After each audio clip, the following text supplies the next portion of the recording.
À medida que o país se aproxima da quadra festiva e com vista a garantir a ordem e segurança pública, o comandante-geral da PRM, Joaquim Sive, dirigiu esta segunda-feira na cidade da Beira a cerimônia de lançamento de prevenção e proteção da quadra festiva.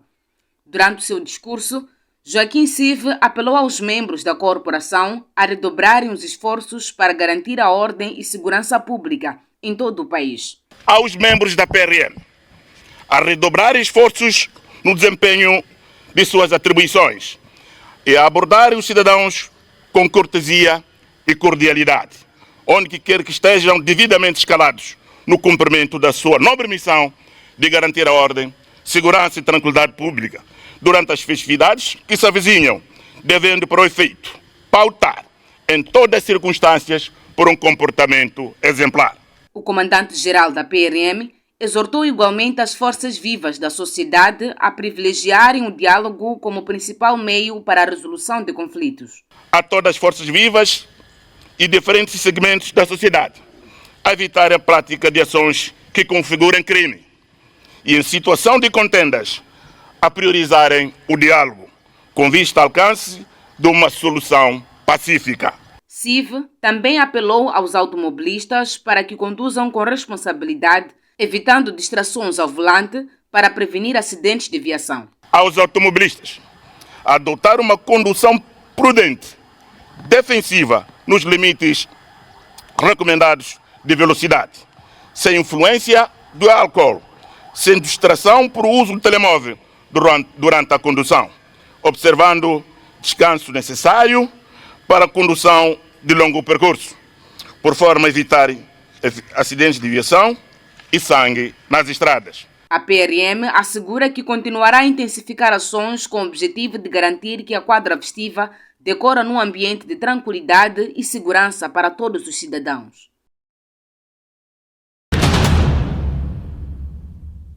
O Gabinete Central de Recuperação de Ativos encontra-se reunido desde esta segunda-feira, na sua terceira reunião nacional, para, dentre vários objetivos, fazer o balanço das atividades realizadas durante o ano em curso, bem como perspectivar ações futuras no âmbito do combate ao crime organizado. Intervindo na ocasião, o Procurador-Geral da República, Américo Letela, exige a aprovação urgente de uma lei sobre o confisco civil para reforçar o mecanismo de recuperação de ativos. Não obstante os avanços alcançados, persistem desafios significativos, dentre os quais a necessidade urgente da aprovação da Estratégia Nacional de Prevenção e Combate à Criminalidade Organizada, instrumento que deverá conter nos seus principais eixos, metas específicas para a recuperação de ativos como prioridade nacional. Este instrumento permitirá clarificar responsabilidades, definir indicadores e assegurar uma resposta articulada entre todas as instituições do Estado. Outro pilar legislativo crucial e que temos estado a fazer referência é o da necessidade da... Por outro lado, Américo Letela diz que o sucesso da luta contra o crime organizado, sobretudo o branqueamento de capitais, passa pela maior cooperação entre o Gabinete Central de Recuperação de Ativos, o Banco de Moçambique e a Autoridade Tributária, bem como as instituições similares internacionais. A sofisticação das redes criminosas que evoluem a um ritmo acelerado, o uso de tecnologias e esquemas financeiros complexos que exigem de nós constante atuação técnica, a cooperação internacional que precisa ser cada vez mais célere e eficaz, a uniformização de procedimentos, a garantia da rastreabilidade dos bens e aperfeiçoamento dos mecanismos de gestão patrimonial. Neste sentido, entre várias ações, recomendamos que o Gabinete Central de Recuperação de Ativos reforce cada vez mais a articulação com instituições nacionais, como o Gabinete de Gestão de Ativos, o Banco de Moçambique e outras instituições de supervisão, a Autoridade Tributária, entidades financeiras. Tendo em conta a sofisticação do mesmo, por outro lado, Letela diz que os atores do branqueamento de capitais só podem ser combatidos através da sua fragilização económica. O combate ao crime organizado, à corrupção, ao branqueamento de capitais e ao financiamento ao terrorismo, exige que seja acompanhado de mecanismos eficazes de recuperação de ativos. A experiência internacional tem demonstrado que não basta investigar, acusar e condenar. é necessário retirar do criminoso os benefícios econômicos que alimentam a sua atuação. O encontro tem a duração de 2 dias. Através de um comunicado de imprensa divulgado nesta terça-feira, a Mosal, Sociedade Anónima, anuncia que vai suspender as operações na sua fundição de alumínio em Moçambique a partir do dia 15 de março de 2026. A decisão de suspender as operações surge após o fracasso das negociações entre a SUT TT2, o governo de Moçambique, o HCB e a ESCOM, em torno da aplicação de um preço competitivo de energia elétrica para o funcionamento da Mosal. Nós fizemos um anúncio cerca de agosto deste ano, em que dissemos que queríamos parar de fazer o investimento. Tanto a SUT TT2 indicou como o sócio maioritário e operador da Mosal queria deixar de fazer investimento de capital na Mosal. E como consequência, nessa altura, nós deixamos de fazer algumas atividades que teve impacto em algumas empresas que trabalham conosco, infelizmente. E na altura também anunciamos de que se uma solução não fosse encontrada até março do próximo ano, seríamos obrigados a ir a essa situação de parar as operações e apenas fazer manutenção básica e preservar. Durante este período, entre agosto deste ano e agora, nós continuamos as negociações, quer com o governo de Moçambique, quer com a ESCOM, quer com o governo sul-africano, no sentido de encontrar uma solução sustentável. Infelizmente, não conseguimos, é o outcome que trazemos aqui hoje, infelizmente. Moçambique, infelizmente, está numa situação também em que a HCB enfrenta uma situação de seca, e essa seca impacta o volume de energia que a HCB possa gerar. Então, neste momento, por mais que Moçambique quisesse, não tem essa capacidade. Então, nós dependemos inteiramente da ESCOM e um possível fornecimento de energia a partir de Moçambique seria no futuro próximo, em que potencialmente a situação da HCB estivesse resolvida. Este não é o outcome que nós gostaríamos, porque vai ter um impacto significativo nos nossos trabalhadores. Temos cerca de 1.050 trabalhadores e, vai haver um impacto direto. Porque a nova fase de manutenção a partir de março do próximo ano, vamos ficar com apenas cerca de 30 trabalhadores e o resto há de ser segurança. Portanto, nós tínhamos um prazo até ontem para comprar matéria-prima, e a matéria-prima, principalmente o pitch e o coque, são matérias-primas que nós pessoalmente usamos e importada no mercado. E, a logística para importar esses materiais são cerca de 3 meses. Então, nós temos material para funcionar até março do próximo ano, por volta do dia 15, e não vamos fazer importação dos materiais de matéria-prima. Portanto, as matérias-primas que nós temos é matéria-prima suficiente para operar até esse último dia do nosso contrato. E como somos uma empresa também listada na Bolsa de Valores, nós temos uma obrigação de informar os investidores das nossas ações. Portanto, qualquer ação que tenha impacto material no futuro da empresa, nós somos obrigados a informar o mercado. Então, hoje nós fizemos esse anúncio no mercado, tanto na Bolsa de Valores da Austrália, e, porque não podemos também fazer o investimento enquanto não temos garantia do contrato. Então, o que vai acontecer é que paramos a importação da matéria-prima e temos matéria-prima até março do próximo ano, e daí para frente seremos obrigados a parar, porque o processo de produção da Mosal é um processo de produção contínuo, e isso nos leva, até março do próximo ano, e daí, infelizmente, teremos que desligar a fábrica. E, em relação aos trabalhadores, nós hoje começamos a notificação aos trabalhadores. Por volta do mês de janeiro vamos começar o processo de consultas aos trabalhadores e todo o processo, tanto de preparação das indemnizações e tudo isso, de tal forma que março nós possamos fazer a paragem da fábrica de uma maneira segura, porque é importante parar de forma segura e criar as condições para que o processo de manutenção e preservação tenha lugar. A Mosal conta com um efetivo de mais de 1.000 trabalhadores. A partir de janeiro próximo, a multinacional inicia com os processos de indemnizações aos colaboradores diretos. A fundição de alumínio da Mosal foi inaugurada oficialmente em setembro de 2000.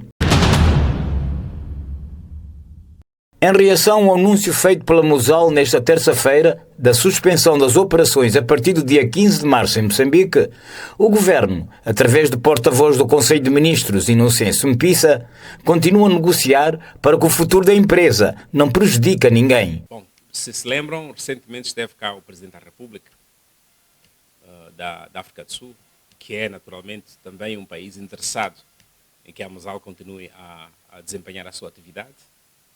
Depois do encontro, ou depois da Bienal realizada, o encontro realizado entre os estadistas, certamente esta matéria não passaria por de longe do interesse dos dois Estados. Neste caso, há uma equipa de trabalho que está a fazer o seu trabalho, com a Mosal, com as entidades envolvidas, para garantir que o futuro da Mosal não seja prejudicial a nenhuma das partes. E quando o resultado for efetivamente concluído, saberemos e anunciaremos por esta via ou através do Ministério específico que está a fazer o seguimento das questões de fundo. Refiro-me no caso do Ministério de Recursos Minerais e Energia, que é este que cabe seguir tecnicamente as questões essenciais. E este setor lidera uma equipa técnica, tanto dos processos negociais, das conversas, de todos os detalhes que devem correr em volta desta questão da Mosal. Ainda nesta terça-feira, o Governo decidiu levantar a suspensão da atividade mineira na província de Manica. O Conselho de Ministros aprovou o decreto que aprova o levantamento gradual da suspensão da atividade mineira em Manica.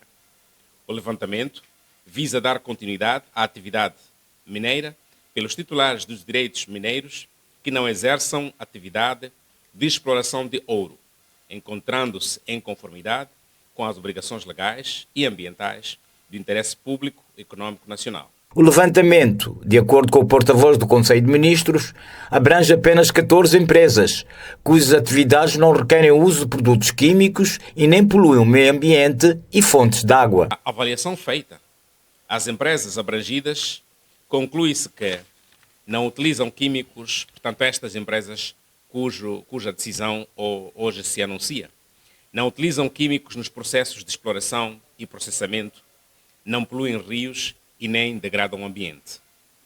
Cumpriram as normas estabelecidas.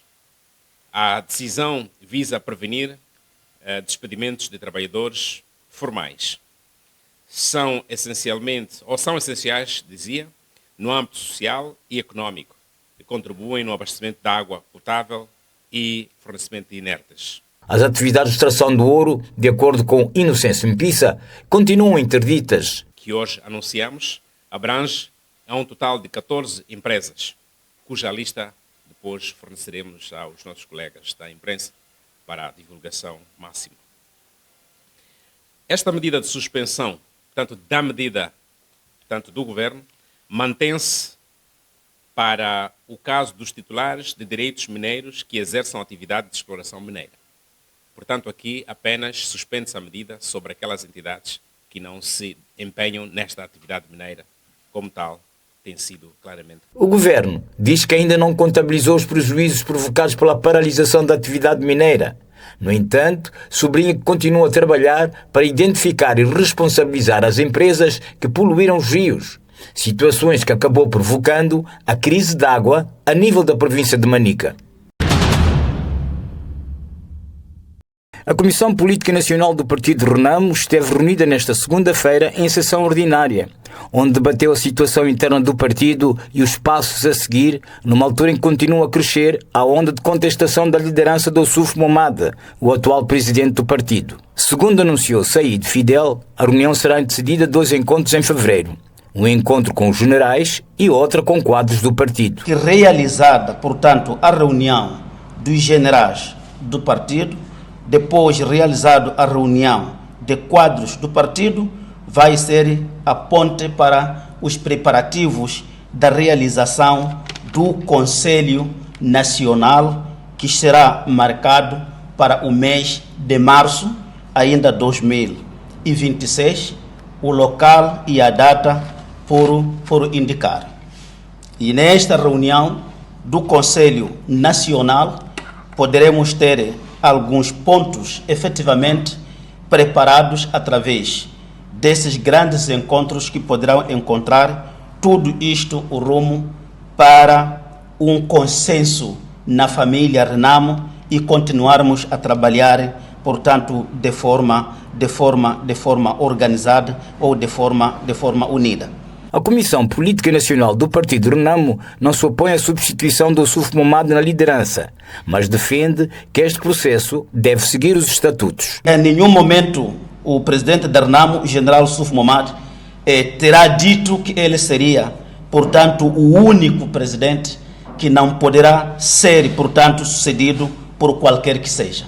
Mas neste preciso momento, e o essencial que o partido tem feito é exatamente de cumprir com o plasmado nos estatutos e programa do partido. Porque através do cumprimento dos estatutos e programa do partido, é aqui onde encontramos as normas próprias para poder substituir a qualquer liderança que seja e quando se trata mais do presidente, portanto, do partido. Portanto, esta é a decisão. Respeitando os estatutos, respeitando os órgãos, e através desses órgãos que nós encontramos, portanto, a linha geral para a sua substituição.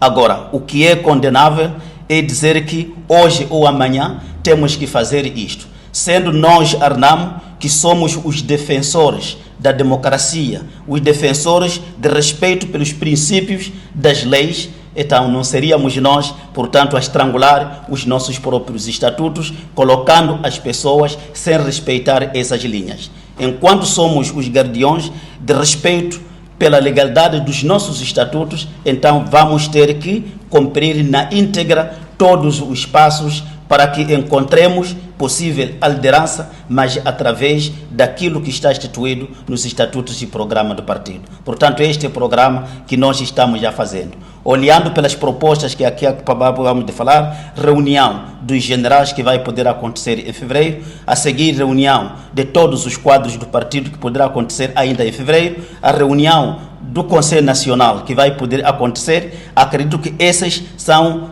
os passos que estamos a seguir para conseguirmos encontrar o consenso deste problema, mas respeitando o que está plasmado nos estatutos e programa do nosso partido. Segundo Saíd Fidel, a Comissão Política do Partido condenou veemente todas as tentativas de assaltos às delegações provinciais do partido, atos que têm desembocado em violência. O Ministério do Trabalho, Gênero e Ação Social convocou nesta terça-feira uma conferência de imprensa para se pronunciar acerca de um vídeo amador que circula nas redes sociais mostrando um menor de 8 anos a ser violentado fisicamente por um trabalhador de uma mina de areias pesadas na cidade de Climane, província da Zambésia. Na ocasião, o porta-voz do Ministério do Trabalho, Gênero e Ação Social, Baltazar Domingos, fez saber que foi criada uma equipa de investigação multidisciplinar para apurar a veracidade dos factos. Neste momento, ainda não temos informação exata sobre o paradeiro, mas a polícia está a trabalhar no sentido de localizar ao infrator. Há informações que dão conta mais ou menos do distrito onde ele se encontra. Mas também, além dessa informação que nós temos, tentamos entrar em contato com o responsável da empresa Yulan Segurança, que é a proveniência deste trabalhador. Infelizmente, não houve uma informação que pudesse ajudar. No entanto, há um encontro que vai ser realizado no dia 18. Este responsável vai sair da província de Nampula para Quelimane, para um encontro onde estarão esses membros da equipe multissetorial, onde vai se procurar e obter alguma informação relevante para o caso. Enquanto isso, a polícia não para de fazer o seu trabalho no sentido de apurar outros elementos relevantes, incluindo a localização do infrator. Da investigação preliminar, feita pela equipa multidisciplinar, constatou-se que o suposto autor da tortura encontra-se fugitivo, mas que o menor em causa encontra-se em bom estado de saúde depois da violência física. Gostaria de dizer ainda que, além desse trabalho que foi realizado, o Ministério também destacou pessoas que foram até a família, conseguiu localizar a família e conseguiu ainda encontrar o menor. Neste momento, a informação que nós temos é que o menor está bem. E é um aluno da escola primária de Quelimane, segundo a informação que nós temos. É um aluno de 8 anos e no início falava-se de que tinha 7 anos, mas trata-se de um aluno de 8 anos e que tudo indica que, não é tudo indica, segundo a informação que nós temos, com base no documento que apuramos, só nesta manhã, depois de muito trabalho, ele vai completar 9 anos no dia 31 de dezembro. Apesar do ator continuar em parte incerta, o porta-voz do Ministério do Trabalho, Higiene e Ação Social diz que já foi aberto um processo de crime contra o suposto torturador para que seja responsabilizado pela Justiça. Então, neste momento, há diligência no sentido de se instaurar um processo criminal e a polícia está a trabalhar nesse sentido e temos informações também que a Procuradoria já tem conhecimento sobre o caso e, como tal, vai realizar as diligências necessárias para a responsabilização do caso. Refira-se que este caso ocorreu nos meados de dezembro do ano passado, mas que só foi divulgado pelas redes sociais ano depois, ou seja, ao longo da semana em curso. Você tem quantos anos? Não pôr camisa. Tem quantos anos? Por aqui. O governador de Sofala, Lourenço Bulha, procedeu à entrega de mais de 40 meios de compensação, sendo 28 carinhas de rodas, 10 triciclos, 3 pares de muletas e 3 bengalas brancas para pessoas de diferentes faixas etárias a pessoas com deficiência, esta quarta-feira na cidade da Beira, com financiamento do governo e parceiros. Os beneficiários expressam satisfação após a recepção dos meios de compensação. Agradeço muito pela essa carinha, porque estou há 3 anos que parei de estudar, por não ter carinha. Parei na 11ª e vou continuar. Eu estou muito feliz. Estou muito feliz. O que você não fazia antes, que com este meio você vai conseguir fazer? Já vou conseguir, já vou chegar longe, onde eu não estava a chegar. Os beneficiários afirmam que os meios recebidos vão ajudá-los a retomar atividades que haviam deixado de realizar devido às suas limitações físicas. Sim, por qualquer sítio me carregam. Assim com carinha vai ser fácil ir na escola e fazermos o que estavam me fechar. Com carinha estou livre. Lourenço Bulha garante que continuará a trabalhar junto da sociedade para eliminar barreiras que as pessoas com deficiência enfrentam. Juntos continuaremos a trabalhar para eliminar as barreiras que as pessoas com deficiência enfrentam no acesso à educação, ao emprego, à mobilidade, à saúde e à participação social. São barreiras que não podem ser tratadas como normais. Importa referir que esta é uma atividade contínua do governo provincial realizada ao longo do ano em curso.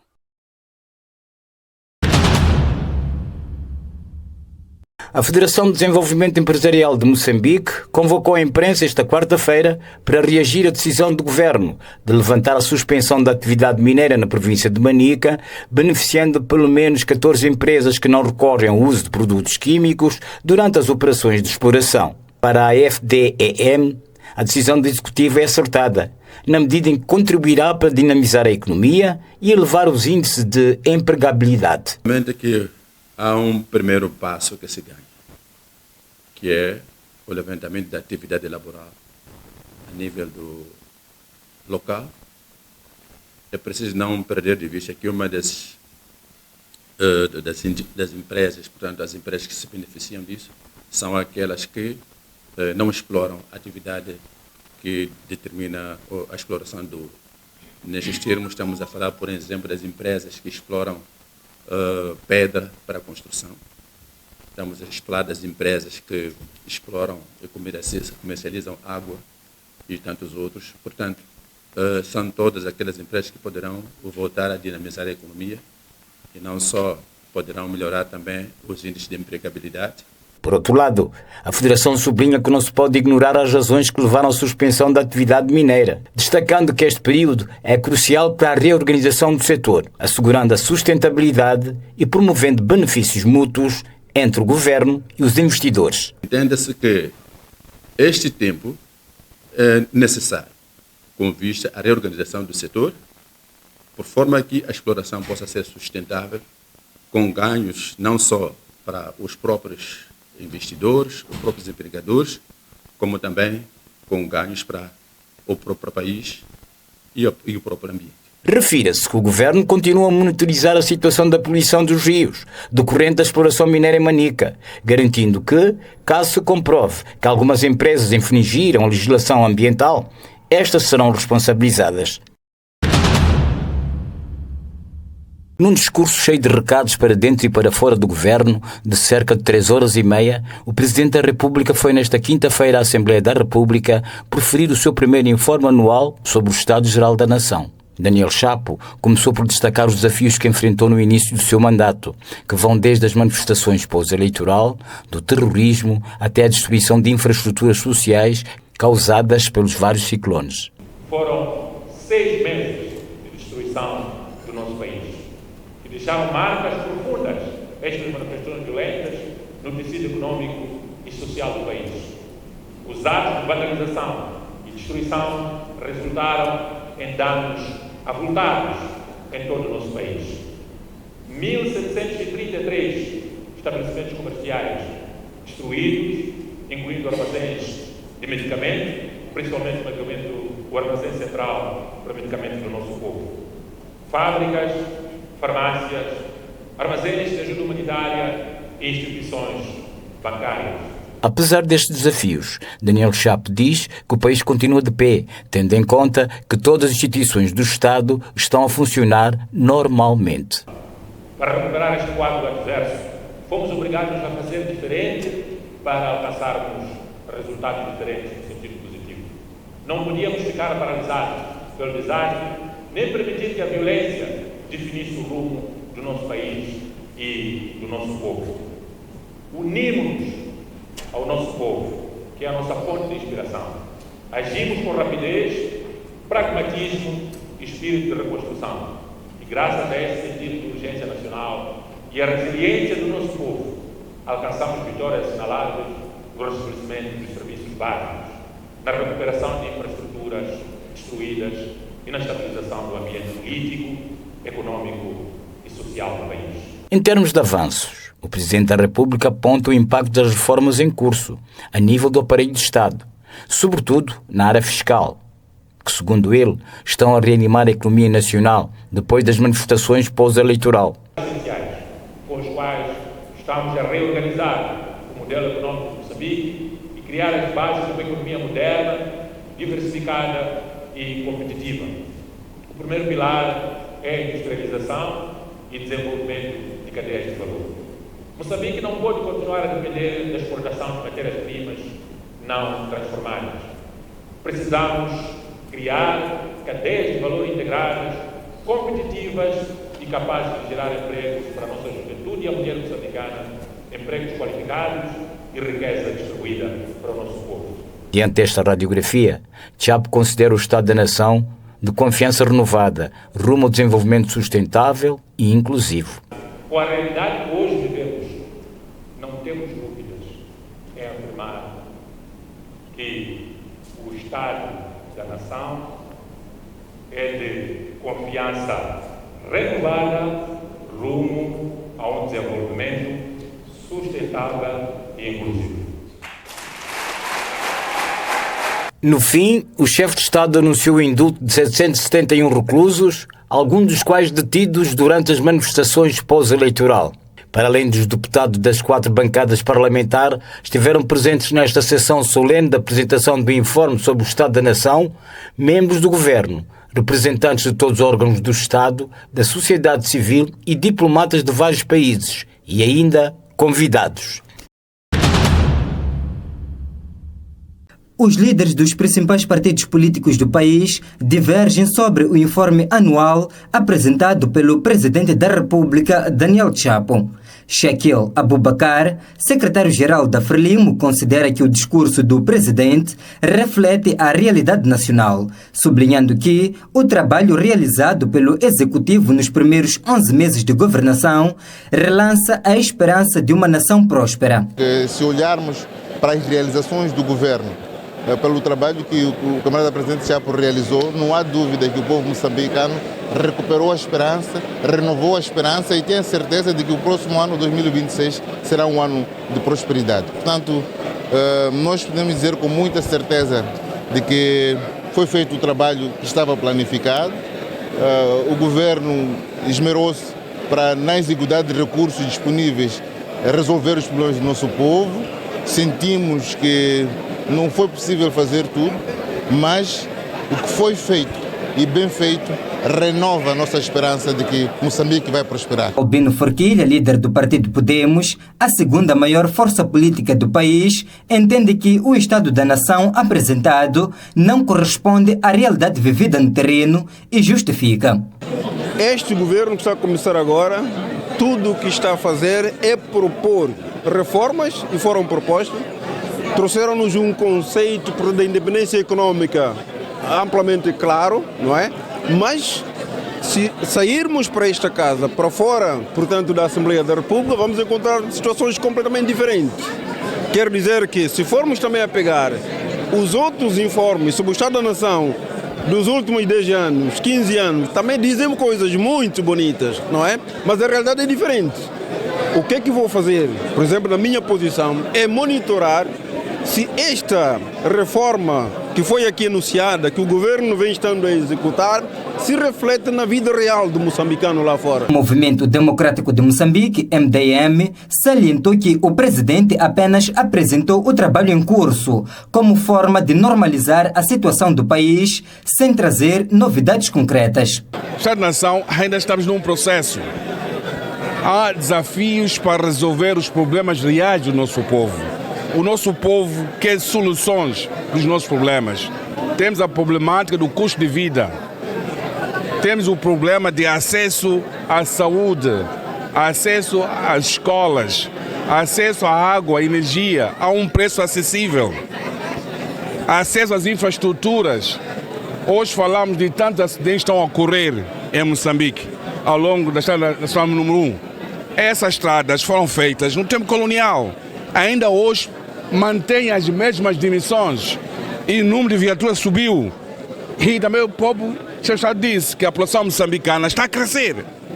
E esse crescimento da população moçambicana não está de acordo com as infraestruturas que o país tem. O político Edson Macuacua refere que o informe do Estado da Nação espelha a situação do país e defende que, pedra a pedra, Moçambique está a criar alicerces sólidos para o desenvolvimento. Moçambique está a caminhar e a caminhar para frente com passos firmes, com os moçambicanos cada vez mais a reforçar a sua confiança em si próprio, reforçando a sua autoestima, a sua participação cidadã e com a comunidade internacional a confiar cada vez mais em Moçambique como um parceiro estratégico no concerto das nações. O presidente do Conselho Municipal da cidade de Maputo, Razak Manhique, afirmou que, com o informe do chefe de Estado, a confiança dos cidadãos está renovada. É um país que se está a reerguer e a confiança está renovada e vai se renovando todos os dias. As instituições estão a funcionar e o progresso está nas nossas vidas. Precisamos fazer mais, como disse o Presidente, e vamos todos juntos, de mãos dadas, continuar aí. No seu discurso, o Presidente da República reforçou ainda a necessidade de envolver todas as forças vivas da sociedade na construção de uma nação mais justa, próspera e inclusiva. Desde a sua tomada de posse, mostrou aos moçambicanos por onde ele começou, qual foi a fase do meio e em que fase nos encontramos passados os 11 meses. Aliás, foi mais claro ao mostrar que Moçambique estava numa fase de grande estagnação, dado aos vários motivos que aqui foram mencionados, desde ciclo, o terrorismo, as vandalizações, mas que de lá para cá Moçambique conheceu uma verdadeira mudança. No anterior governo, os gestores do anterior ciclo, quem são os que estão à conta com a justiça? Não basta falar de um país que encontrou na corrupção ou um país que encontrou gestores corruptos, mas nenhum desses corruptos até hoje está a contas com a justiça. Aliás, justificou mais o seu fracasso nas manifestações. As manifestações trouxeram danos sociais, econômicos, não fala dos assassinatos de centenas de moçambicanos foram assassinados pela polícia e nem fala das causas das manifestações, mas sim ele encontrou um apoio para aquilo que é o fracasso da sua. Mas é preciso aquele que governe consciência. Tem que buscar de facto elementos, indicadores para que o desenvolvimento não seja aparente, que seja um desenvolvimento real, que as assimetrias sejam combatidas do ponto de vista real, que haja uma distribuição da economia de forma equitativa, que o país seja para todos os cidadãos, que não existam aqui cidadãos da primeira, da segunda, da terceira, que haja segurança de todos os cidadãos. Olha, primeiro inicio já avaliando de forma negativa o informe do Presidente da República. Primeiro porque concentrou-se e enfatizou inúmeras vezes que a causa dos inúmeros problemas que o país atravessa é derivado por causa das manifestações, por causa dos ciclones e da guerra em Cabo Delgado. Então percebemos aqui uma tendência do presidente em querer justificar que o fracasso da governação deste primeiro ano é mesmo por causa Confederação das Associações Económicas de Moçambique, CTA, considera que o ano 2025 foi marcado por um contexto económico adverso, devido às manifestações violentas que afetaram o tecido económico, bem como à escassez de divisas. A situação abalou a confiança dos agentes económicos e condicionou o normal funcionamento do setor privado. Apesar destes acontecimentos, Álvaro Massing refere que o setor privado demonstrou uma elevada capacidade de resiliência. Ainda assim, e apesar destes obstáculos, o setor privado demonstrou uma notável capacidade de resiliência, mantendo-se como pilar do crescimento inclusivo e da criação do emprego. Foi neste cenário que a CTA conseguiu alcançar metas relevantes, com destaque para a realização da 20ª CASCO, a realização de 2 edições de semana e a promoção de missões empresariais internas e externas, orientadas para a captação de investimento e para o reforço das relações económicas com países como Japão, Portugal, Itália, Turquia e África do Sul, entre outros parceiros estratégicos. Estas parcerias permitiram a melhoria dos indicadores macroeconómicos e empresariais. A análise dos indicadores macroeconómicos e empresariais aponta para uma ligeira melhoria do ambiente macroeconómico ao longo do ano, ainda que com sinais de estagnação no terceiro trimestre, confirmando a urgência de reformas estruturais capazes de transformar o potencial do país em resultados concretos. Num outro desenvolvimento, sobre o diferendo entre o governo e a Mosal, a Confederação das Associações Económicas de Moçambique apela a um diálogo construtivo que preserve os interesses do Estado e do investidor, impedindo o encerramento da fábrica, que, segundo argumenta, teria efeitos devastadores para a economia nacional. Evitar a todo custo o encerramento da fábrica deve ser um objetivo comum, tendo em conta que tal cenário acarretaria consequências económicas e sociais severas, incluindo falência de várias e pequenas empresas nacionais e o despedimento massivo de trabalhadores. A Confederação propõe a aplicação de um preço de energia competitivo, enquadrado num pacote de compromisso estratégico. Uma solução sustentável para a Mosal passa necessariamente pela criação de um preço de energia competitivo e economicamente viável, enquadrado num pacote mais amplo de compromissos estratégicos. Entre estes, destaca-se a disponibilização de pelo menos 40% da produção de alumínio para o mercado doméstico como instrumento de promoção e industrialização ajusante, bem como o reforço da participação de empresas moçambicanas na cadeia de valor da Mosal, incluindo o fornecimento de bens e serviços. Consideramos igualmente que a extensão do contrato atual por um período adicional de 6 a 12 meses, poderá criar espaço necessário para negociações aprofundadas e para a construção de acordos sólidos, duradouros e sustentáveis no médio e longo prazos. As declarações foram proferidas recentemente em Maputo, no briefing do fim do ano da Confederação das Associações Económicas de Moçambique, onde foi feito o balanço do ano em termos da dinâmica da atividade empresarial. A Fox TV ouviu a opinião do empresário Inocêncio Paulino sobre o impacto da suspensão das operações da Mosal na economia nacional a partir do dia 15 de março de 2026. O empresário diz que não tem dúvidas de que a decisão trará um impacto negativo em vários setores da atividade, tendo em conta o peso que a Mosal representa no produto interno bruto. Porque, segundo ele, para além de empregos diretos e indiretos que se vão perder, o governo vai também perder um grande consumidor de energia elétrica. A suspensão da Mosal é, sim, uma matéria que tem que ser devidamente ponderada. Sabemos que a Mosal contribui bastante para o PIB nacional, contribui para mais de 2.000 empregos em Moçambique, mas também é um consumidor ativo da energia. Pese embora a energia provenha a partir da África do Sul, mas é um produto nacional que está sendo vendido à África do Sul e, por sua vez, este produto volta para o país, neste caso para alimentar a Mosal. Então aqui eu vejo uma grande oportunidade. O sinal que a Mosal comunica de suspensão, para mim, é uma oportunidade para as partes poderem sentar-se à mesa e rever todos os termos contratuais. Inocêncio Paulino sublinha ainda que o grande prejudicado nesta situação seria as pequenas e médias empresas nacionais que fornecem serviços à Mosal. O governo tem a possibilidade de discutir e redefinir também os impostos. A Mosal tem a oportunidade de discutir com o governo aquilo que acha que é pertinente, e no caso vertente é o custo da energia.